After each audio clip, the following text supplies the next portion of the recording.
దేవుని అతి పరిశుద్ధ నామమునకు మహిమ కలుగును గాక. అనుదినము ఈ హోప్ ఫర్ టుడే వాక్యధానాలను మీరు అనుసరిస్తూ ఆధ్యాత్మిక అభివృద్ధి పొందుతున్నారని నమ్మి దేవాది దేవుని ఎంతగానో స్తుతిస్తున్నాను. ఇది నా హోప్ ఫర్ టుడే వాక్యధానంలోనికి మిమ్మల్ని ఆహ్వానిస్తున్నాను. దేవునిని ఆశ్రయించుట అనేది విశ్వాస జీవితంలో అద్భుతమైనటువంటి విశ్వాసపు అనుభవం. దావీదు నిత్యము దేవుని ఆశ్రయించిన మీదట ఆశ్రయిస్తూ దేవుడిచ్చేటువంటి ఆలోచనలు అయితేనేమి, లేకపోతే దేవుడు తప్పించే అననుకూల పరిస్థితి నుంచి తప్పించే పరిస్థితులు అయితేనేమి, వాటన్నిటి నుండి ఆలోచిస్తూ దావీదు దేవుని గురించి మాట్లాడుతున్నటువంటి ఒక మాట కీర్తన గ్రంథం నుండి 9వ కీర్తన 10వ వచనాన్ని నేను చదువుతున్నాను. 10వ వచనం, యెహోవా నిన్ను ఆశ్రయించు వారిని నీవు విడిచిపెట్టువాడవు కావు. యెహోవా నిన్ను ఆశ్రయించు వారిని నీవు విడిచిపెట్టువాడవు కావు. నీ దేవుడు, నీవు కలిగిన నీ దేవుడు నిన్ను విడిచిపెట్టే దేవుడు కాదు. అయితే నిత్యము ఆయనను ఆశ్రయించగలిగే అనుభవాలు మనకు ఉన్నట్లయితే ఆయన విడువడు, ఎడబాయుడు, నిబ్బరము కలిగి ధైర్యం ఉండని ప్రోత్సహించినటువంటి ఆ మాటలు చాలా ప్రాముఖ్యమైనవి. ఆ మాటలతో పాటు దావీదు అంటున్నటువంటి మాట విడిచిపెట్టే దేవుడు కాదు. అయితే ఆయనను మనల్ని విడవకుండా ఉండాలి అంటే మనము ఆయనను ఆశ్రయించే వారంగా ఉండాలి. ఆయన ఆశ్రయించే వారంగా ఉండాలి. ఎప్పుడు ఆశ్రయించాలి అన్నప్పుడు ప్రతి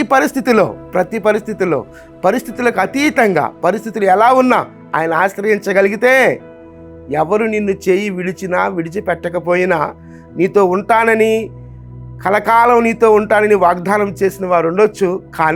కానీ అననుకూల పరిస్థితి లేకపోతే వారికి వ్యతిరేకమైన పరిస్థితి ఏదైనా వచ్చినప్పుడు నిన్ను విడిచిపెట్టి వెళ్ళిపోవచ్చేమో, కానీ నిన్ను విడువని దేవుడు నీకున్నాడు. అయితే నీవు ఆయన ఆశ్రయించగలిగే అనుభవాల్లోనికి నిత్యము వెళ్ళగలిగినట్లయితే ఆయన విడిచిపెట్టే దేవుడు కాదు.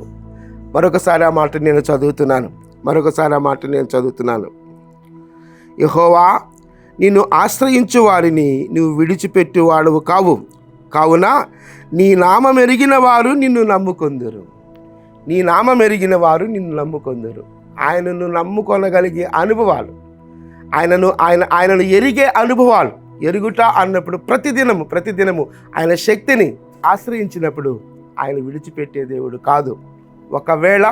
ఒకవేళ నేను ఒంటరిని, లేకపోతే నన్ను ఎవరూ పట్టించుకోవట్లేదు, లేకపోతే నేను చాలా నిరాశ నిస్పృహకు గురయ్యాను అనేటువంటి పరిస్థితుల్లో నువ్వు ఉంటున్నట్లయితే, ఇదిగో నువ్వు ఎవరిని ఆశ్రయించకపోయినా దేవుని నువ్వు ఆశ్రయించగలిగితే ఆయన నిన్ను విడిచిపెట్టే దేవుడు కాదు.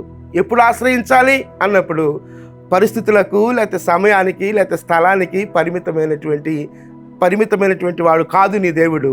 ప్రతి పరిస్థితుల్లో, ప్రతి సంఘటనలో, ప్రతి మూమెంట్లో మన లైఫ్లో ఆయన ఆశ్రయించదగిన దేవుడు. కనుక ఆయన ఆశ్రయించగలిగితే ఆయన నిన్ను విడిచిపెట్టే దేవుడు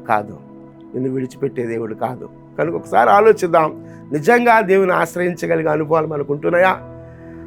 ఒకవేళ మనం ఒంటరితనాన్ని అనుభవిస్తూ ఉన్నట్లయితే, ఒకవేళ ఏదైనా అపరాధ భావంతో నలిగిపోయిన స్థితిలో ఉంటున్నట్లయితే, ఇదిగో దేవుడు మరొకసారి ఈ వాక్యం ద్వారా మనల్ని పురికొల్పుతున్నాడు.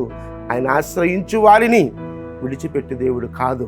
దేవా నేను ఆశ్రయిస్తాను ప్రభువా, నీ మీద ఆధారపడతాను ప్రభువా అనేటువంటి ఒక ఆలోచన మన హృదయం నిండా నింపుకుంటూ ప్రతి పరిస్థితిలో ఆయన ఆశ్రయించగలిగితే అంతకంటే ధన్యకరమైనటువంటి జీవితం మరొకటి ఉండదు. ప్రార్థన చేద్దామా? మీరు ఎక్కడున్నప్పటికీ నాతో కలిసి ఏకీభవించాలని మనం చేస్తున్నాను. ప్రార్థన. కృపగలిగిన దేవా, మహోన్నతుడా, జీవము కలిగిన మా దేవా, నిన్ను ఆశ్రయించిన వారిని నువ్వు విడిచిపెట్టే దేవుడు కాదు ప్రభువా. దేవా నిన్ను ఆశ్రయించు వారిని నువ్వు విడిచిపెట్టే దేవుడు కాదు ప్రభువా. దేవా నిత్యము మిమ్మల్ని ఆశ్రయించగలిగే అనుభవాలు మాకు అనుగ్రహించమని మీ కృపగలిగిన హస్తాల్లోనికి మమ్మల్ని మేముగా సమర్పించుకుంటూ ఘనత మీకు మాత్రమే ఆరోపిస్తూ యేసుక్రీస్తు నామంలో ప్రార్థించి వేడుకొంచున్నాం తండ్రి. ఆమెన్. ప్రభు సన్నిధి నిత్యము మనకు తోడై ఉండును గాక. ఆమెన్.